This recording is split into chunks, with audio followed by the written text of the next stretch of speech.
What's up, everyone? It's your boy TK from the Batcave, and today we have another Batman review.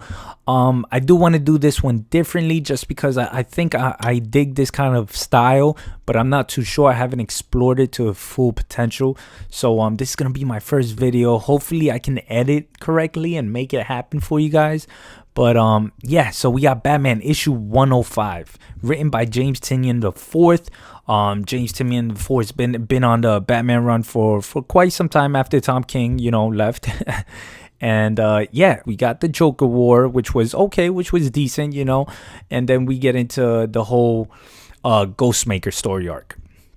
So just to give a little feedback of what's been going on before, Ghostmaker is essentially this character, this guy that actually trained with Batman. He's in some ways he is Batman. He is a Batman, just in his own way. Like he's different. It's not like Batman Bruce Wayne trained a Robin to become Batman. No, this guy actually took the same exact training that Batman did, that Bruce Wayne did. So he's on the level of that, martial arts, of detective skills, I'm assuming, all this other training. This guy wanted to be the best crime fighter there is. And he's returned to Gotham. Well, he's stepping foot in Gotham, and he wants to show Batman what he's been doing wrong. And he wants to take out characters. He wants to kill people because that's what he does. He's essentially like a Punisher. Hey, listen, if this person is doing wrong, or if this person commits this kind of crime, I'm definitely going to slice his neck. This guy's crazy. So we get some backstory. We get why villains are going underground. They're hiding in their little holes. We got like a little thing from, I think this was the last issue, where Professor Pig actually was on the run for like about 8 months, and he actually turned himself in. That's crazy to have that kind of influence. So this also deals with the Clown Hunter and a little bit of Harley Quinn, and I think having these characters make perfect sense to be around each other. And I'll describe, and I'll go in depth about why it makes sense later on. But yeah, so we got this Batman that is trained like Batman by different masters. Before obviously Batman Year One, the events of Year One, and before he began his crime fighting in Gotham City. We can go from there. That's just a short recap. So the story continues with the Ghostmaker, right? Starts off with a flashback between Bruce and Ghostmaker. As Bruce tries to board his plane, he is confronted by Ghostmaker, who wants to have a conversation. He's like, hey, hold up. Before you bounce, let me talk to you for a second. Telling Bruce that he's simply not ready. He's not ready to take on the challenges that Gotham City has for him. He's not ready to fight crime in Gotham City. And he believes that Bruce won't survive, not even 6 months. Jesus, can you believe that? Imagine yourself going through so much training, going through all of this, and then they're saying like, yeah, I know, yeah, but this guy's gonna whoop your ass no matter what. Like, damn, like give me a chance at least. But he's like, yo, you're not gonna survive for like 6 months in Gotham fighting crime. He goes on by reminiscing about the times when Bruce and him would stay up late, discussing plans and ideas on how to make it better, how to make society better, how to fight crime, how to come up with these master plans, these contingencies, to make sure that nothing goes wrong, and to make sure that it's a better place to live in. He's all about like, hey, listen, this is art. This is a form of art. This has nothing to do with revenge, has nothing to do with avenging anybody's death or anything like that. This is just a form of art. We study, we get to our highest peak of potential, and we create something magical, which that magic or that artwork masterpiece is having, I guess, a perfect world in his eyes. He loves the thought of being smart enough to gather the skills, the necessary skills to overcome any challenge. He's just all over that. He's like, hey, listen, I want to train. I want to do all of this to get over any challenge and to continue. But, we all know that Bruce is different. Bruce is like, when I was 8 years old, they killed my parents, and I want to fight crime because of that. It was more about having an emotional attachment for Bruce. rather than Ghostmaker not, and just accepting what is what and making it a form of art. Let's see. Bruce then goes on to question him. Why don't you think I can do that? Like, what's your problem? Why do you think I can't handle this? Ghostmaker replies by basically saying, your thing to stop a crime, you're trying to stop a crime that already has been committed, which was the death of Bruce Wayne's parents. And he's just like, that's very, I guess, in his eyes, immature, and like, you're not gonna survive just because you're thinking about that, just because your emotional attachment to that.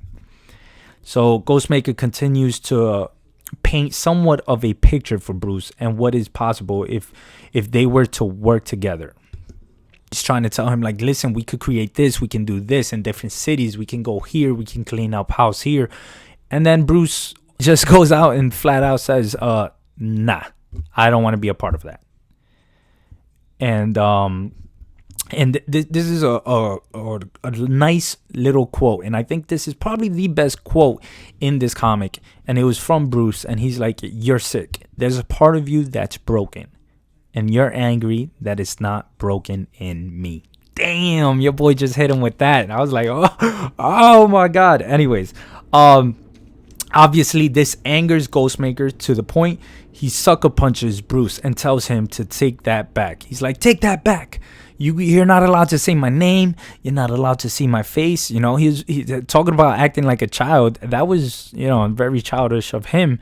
But he gets all emotional in just saying that. So I'm very interested. At this point, I was like, okay, maybe he does have some emotional attachment. Maybe there's something actually happening, or that has happened to Ghostmaker, you know? Bruce tells him, if you set foot in Gotham, I'll treat you like any lawbreaker, any other lawbreaker. Just telling him, like, hey, listen, you come to my city, you do anything bad, you mess up anything, you break any law, you're gonna get it just like everybody else has been getting it. And Ghostmaker replies, as long as you don't set foot on any city I set up camp in. Now, Ghostmaker is different in the sense of, like, he wants to set up camps. He wants to be able, I guess, I don't want to say control crime, but he wants to be able to be there to stop crime. And he wants to do it to his full potential. He wants to, this is not just Gotham City that he wants to clear out. This is not one city. This is multiple cities that he's, you know, he has a never ending agenda to clean out other cities and make sure that there's no crime, or if anybody that commits the crime is actually punished. So then from there, flash forwards, right? It goes to the present. Ow, I just hit myself, if you guys heard that. Anyways, where Batman and Harley Quinn and Clown Hunter are being held in Arkham. Remember, he captured them. He captured these three characters. You got Harley Quinn. You got Clown Hunter, who's just broken, and he just wants to just kill Harley Quinn. That's it. You know, he also, his parents also died and were killed, actually, not just died. They were murdered by, you know, the Joker, and Harley Quinn was actually there. And you know, Clown Hunter is actually a different person, a different character. Clown Hunter killed about 24 people, and he's just trying to kill anybody attached to this whole Joker, you know, and the Joker and his associates. So Batman is trying to stop Clown Hunter from essentially cutting off Harley's head, saying that all of this is the doing of Ghostmaker and that Clown Hunter is just a pawn. Okay, so let me stop right there. So Batman, what he's trying to say is like, hey, listen, this is not your fault. Don't take this action, this course of action, because you're actually being manipulated. Somebody's being like a ventriloquist to you. They're controlling your strings. They're trying to make you do this, make you go this route, make you actually take the next step of actually, you know, taking the life of someone again, or taking the life of Harley Quinn, who's she had a hand in it and all, but she wasn't, you know, she's not the Joker, and she's actually different. She's trying to turn over a new page or a new leaf, however you want to say it, and actually do the right thing. So Batman's trying to describe this whole scenery. This whole scene right here. He's just trying to say, hey, listen, this is just part of the Ghostmaker's plan. Don't fall into this. You're just another pawn in his plan, and he wants to prove to Batman, or he wants to teach him a lesson, to not care about people. And Batman stands as in like, no, I gotta care about the people. I want to care about the people, and that's what makes us both different. That I want to care about them. I do care about them. And then Clown Hunter kid, he doesn't think right, and he's just full of emotions, and he's just like, I don't care. Fuck, I don't care about any of that. And he continues to swing the sword. Luckily, Batman gets freed. I don't know how he got freed, but he uses your boy is on steroids. He just ripped his hand out of his the strap that had him held, and he was able to actually throw a batarang. This was pretty funny. He throws a batarang at Harley Quinn to actually cut herself loose and save herself. At this point, Harley gets up and she starts to share her past with Clown Hunter, right? She's informing him about how she used to be a psychiatrist. And that's an important part because a lot of people forget that. A lot of people don't understand that Harley Quinn is just not a delusional, crazy person that she's obsessed with the Joker and does whatever he wants and makes whatever he wants get done and stuff like that. It's deeper with that with Harley Quinzel, It goes to the point that she was a psychiatrist, she was a doctor, she was educated and all of that, and knew how to deal with these things, how to somewhat be therapeutic, I guess, because here in this point she sort of provides the Clown Hunter with a therapy session, and then she starts to apologize for everything. She starts to apologize for being present during his parents' death. She starts to apologize about having a hand in the death of his parents. And let me remind you guys and girls, she doesn't even know who the Clown Hunter parents was. That's how many people she's been around that the Joker just killed. And she just doesn't remember. She doesn't remember, and she's apologizing for being there because she could just imagine the emotional aspect of it, the sadness that comes with it. She's basically apologizing for actually putting him on this path, because that's what it was. She's the result of who he is right now. He feels the type of way, you got Batman in the room. He's listening as well. She then describes the manipulation and the influence that the Joker had over her. How she felt like he was the only one that can understand her. Harley then communicates her thoughts on becoming a better person and helping others. That's what she did. She tells him like, hey, listen, he manipulated me. I thought he was the only one I can relate to. I thought he was the one that can understand me. But actually, it was a manipulation. Actually, he was just influencing me in a way that I shouldn't be, and not actually helping me out. And for that, I'm trying to do better. I want to help others, and my ultimate goal is to become a better person, which I enjoy. Like at first, I was like, oh man, Harley Quinn's gonna be a good guy again, and then go back.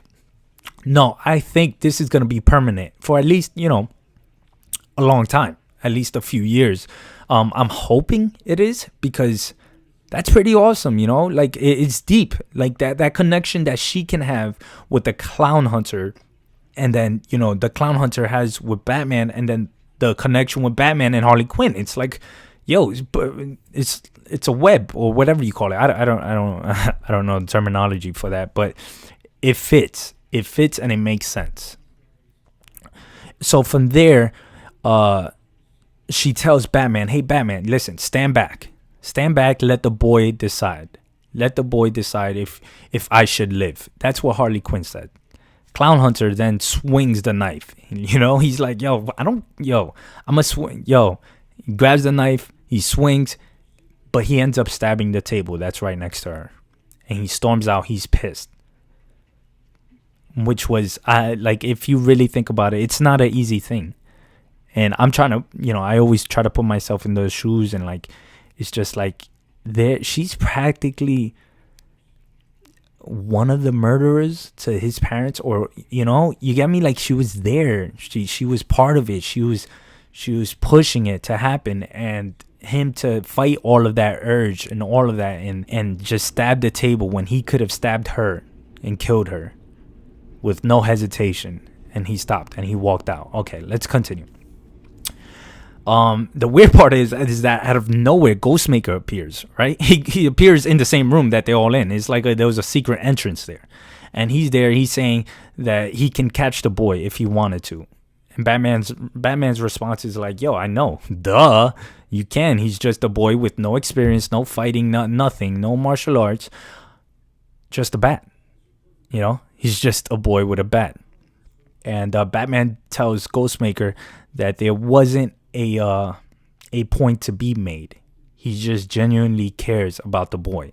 That's what Batman's trying to tell him. Like, listen, there was no point to be made. I wasn't trying to do anything.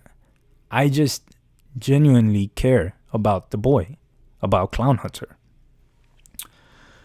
So from there, Batman literally just describes what is important, why it is important to care about people, regardless of how much he's been through, regardless how much people puts him through, how many villains puts him through, and what it takes, and how he practically almost dies every time, but he still believes in people. He still cares about people. He tells Ghostmaker, you have no idea how many times Batman, I could have killed Harley Quinn and Joker's closest associates. That's not the thing. If I do that, there's not going to be no change. There's no learning. There's no lesson to be learned. People are just going to live and go on just like that and continue doing what they're doing.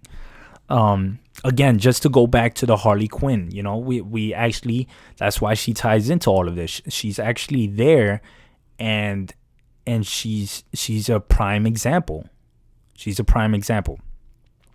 Ghostmaker then starts to compare him to Clown Hunter, and he's like, hey, listen, you know what, you're just like that boy, you lost your parents, you're trying to succeed in with that childish dream about avenging their death and stuff like that.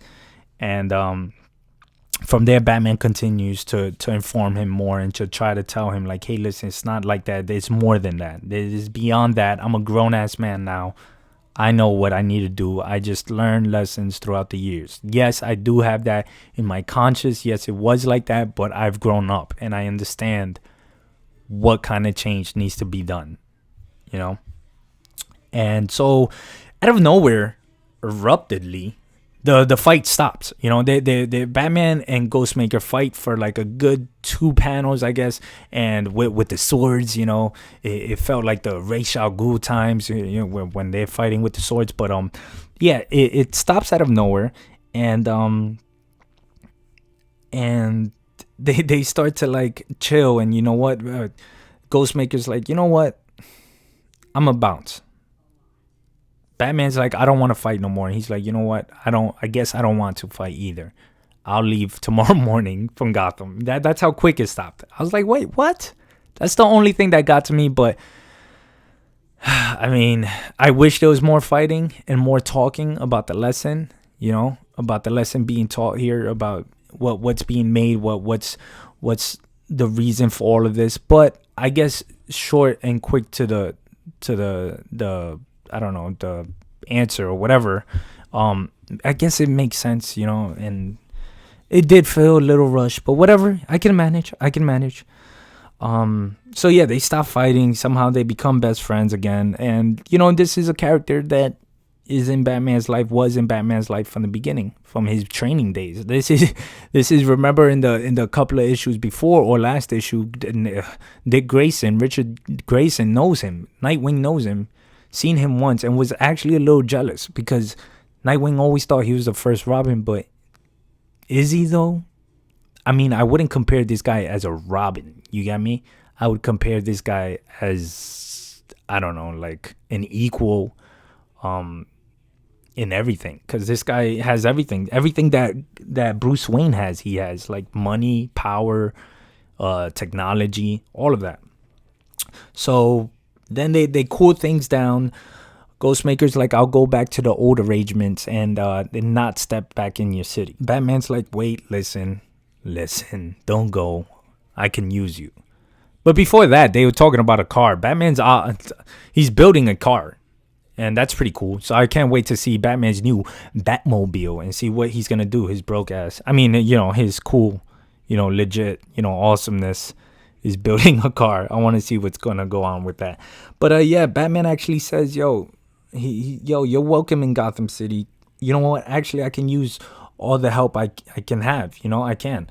It was funny because Ghostmaker, he was just like, you know what? Okay, but don't expect me to wear a bat on my chest. That was pretty funny. I think that was the funniest quote in this comic. Yeah, from there, they start breaking down. Bat Family was waiting outside to fight Ghostmaker, but Batman told him to stand down. And then Batman wanted to introduce Ghostmaker to the family, and that's how it practically ends. They go on another mission. They go on a mission together, and we'll finally see a team up. Did it end the way I wanted to? Probably not. Like that, I did want it to end like that, but I wanted more out of the fight they had.